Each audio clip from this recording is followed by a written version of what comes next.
ನೆಲಮಂಗಲ ವಿಧಾನಸಭಾ ಕ್ಷೇತ್ರದ ಮಹಾಜನತೆಗಳಿಗೆ ನಮಸ್ಕರಿಸುತ್ತಾ ನಾನು ಚೆಲುವರಾಜು ಜಿಲ್ಲಾ ಪಂಚಾಯತಿ ಸದಸ್ಯನಾಗಿ 2 ಬಾರಿ ನೆಲಮಂಗಲ ಕ್ಷೇತ್ರದಲ್ಲಿ ಪ್ರತಿನಿಧಿಸಿ ಕೆಲಸವನ್ನು ಮಾಡಿದ್ದೇನೆ. ನಾನು ಇದುವರೆಗೂ ಕಾಂಗ್ರೆಸ್ ಪಕ್ಷದಲ್ಲಿ ಇದ್ದಂತವನು, ಕಾಂಗ್ರೆಸ್ ಪಕ್ಷದ ಒಂದು ಶಿಸ್ತಿನ ಸಿಪಾಯಿ ಕೆಲಸ ಮಾಡಿ ಪ್ರಾಮಾಣಿಕನಾಗಿ ಕೆಲಸ ಮಾಡಿಕೊಂಡು ಬಂದಂತವನ್ನ ಅಲ್ಲಿನ ಒಂದು ಇವತ್ತಿನ ಪಕ್ಷದ ಯಾವ ರೀತಿ ನಮ್ಮನ್ನ ಕಡೆಗಣಿಸ್ತಾ ಇದ್ದಾರೆ, ಅಲ್ಲಿ ಒಂದು ದುರಾಡಳಿತ, ಅಲ್ಲಿರ್ತಕ್ಕಂಥ ಇಂದಿನ ಸರ್ಕಾರದ ದುರಾಡಳಿತ ವಿಶೇಷವಾಗಿ ದಲಿತರಿಗೆ ಮತ್ತು ಹಿಂದುಳಿದವರಿಗೆ ಅಲ್ಲಿ ಯಾವುದೇ ಒಂದು ಪ್ರಾತಿನಿಧ್ಯವನ್ನು ಕೊಡ್ತಾ ಇಲ್ಲ.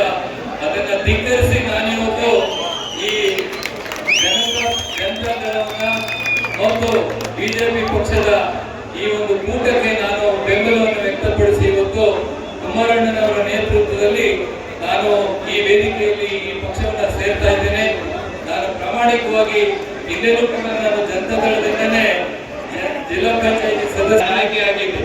ಕಾರಣಾಂತರಗಳಿಂದ ನಾನು ಆ ಒಂದು ಸಂದರ್ಭವನ್ನು ಉಪಯೋಗ ಮಾಡಿ ನಂತರದ ದಿನಗಳಲ್ಲಿ ಅಲ್ಲಿರ್ತಕ್ಕಂಥ ಇವತ್ತು ಏನು ನಮ್ಮ ನೆಲಮಂಗಲ ಕ್ಷೇತ್ರಕ್ಕೆ ನಾನೇ ಅಭ್ಯರ್ಥಿಯಾಗಿ ಶಾಸಕನಾಗ್ತಕ್ಕಂಥ ಸಂದರ್ಭವನ್ನು ಸೃಷ್ಟಿ ಮಾಡಿದ್ರು.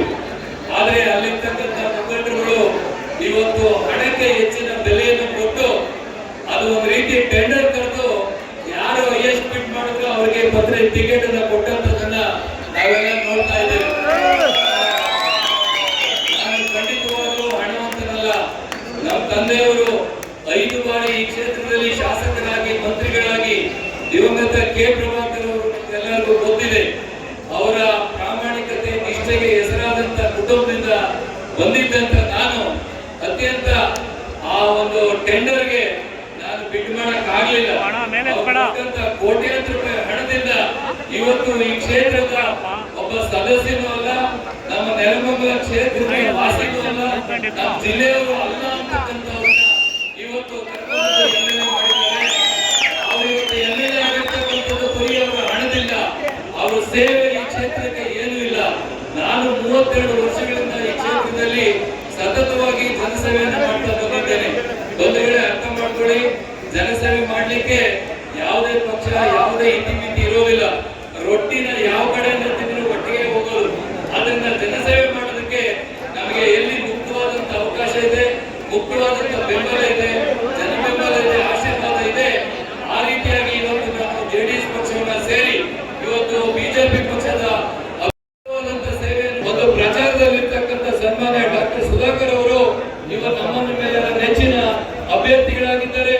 ಅವರಿಗೆ ನಾವು ಅತ್ಯಂತ ಹೆಚ್ಚಿನ ಬಹುಮತಗಳನ್ನು ನೀಡೋದ್ರ ಮೂಲಕ ಮೋದಿ ಅವರ ಕೈಯನ್ನು ಬಲಪಡಿಸಿ ಈ ರಾಷ್ಟ್ರದಲ್ಲಿ ಮತ್ತೊಮ್ಮೆ ಅತ್ಯಂತ ಹೆಚ್ಚಿನ ಮೂಲಕ ಈ ರಾಜ್ಯದಲ್ಲಿ 28 ಸ್ಥಾನಗಳಿಗೆ ಇವತ್ತು ಲೋಕಸಭಾ ಚುನಾವಣೆ ನಡೆಯುತ್ತೆ.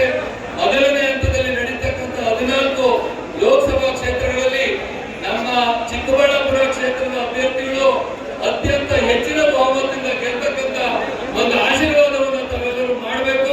ಬಹಳ ಹೆಚ್ಚಿನ ಬಹುಮತದಿಂದ ಗೆಲ್ಲಿಸ್ತಕ್ಕಂಥ ಕೆಲಸವನ್ನ ನಾವು ನೀವೆಲ್ಲರೂ ಸೇರಿ ಮಾಡೋಣ ಅಂತಕ್ಕಂಥ ಮಾತನ್ನು ಹೇಳಿ, ಇನ್ನು ಹೆಚ್ಚಿನ ವಿಚಾರಗಳನ್ನು ಮುಂದಿನ ದಿನಗಳಲ್ಲಿ ನಾನು ಇವತ್ತು ನಮ್ಮ ಅಭ್ಯರ್ಥಿಗಳಾದಂತಹ ಸನ್ಮಾನ್ಯ ಡಾಕ್ಟರ್ ಸುಧಾಕರ್ ಅವರು ತಮ್ಮನ್ನೆಲ್ಲರನ್ನು ಉದ್ದೇಶಿಸಿ ಮಾತನಾಡ್ತಾರೆ.